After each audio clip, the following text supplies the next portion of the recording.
அனைவருக்கும் வணக்கம். ராணிமங்கம்மாள் பெண்கள் முடிசூட்டி ஆட்சி செய்யாத நாயகர் மரபில் காப்பாட்சியாளராக இருந்து மதுரையை 1689 முதல் 1704 வரை ஆண்ட பெண்மணி ஆவார்.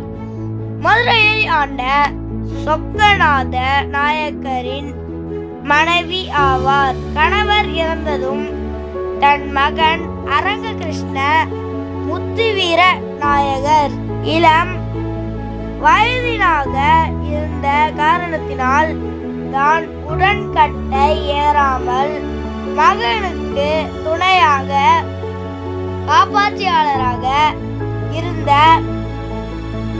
மதுரையை ஆண்டவர் திறமையான ஆட்சியாளர், சமய போரை மிக்கவர், எதிர்ப்புகளை தன் ஆற்றலாலும் அறிவு நுட்பத்தாலும் முறியடித்தவர். 18 ஆண்டு காலமாக தென்னாட்டை தனியே ஆண்ட பெண்ணரசி. இவருடைய ஆட்சி காலத்தில் மதுரை நாயக்கர்களின் தலைநகரமாக திருச்சிராப்பள்ளி விளங்கியது.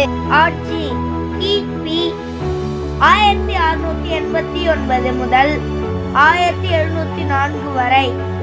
முன்னிருந்தவர் அரங்ககிருஷ்ண முத்துவீர நாயகர், பின்னிருந்தவர் விஜயரங்க சொக்கநாத நாயகர்.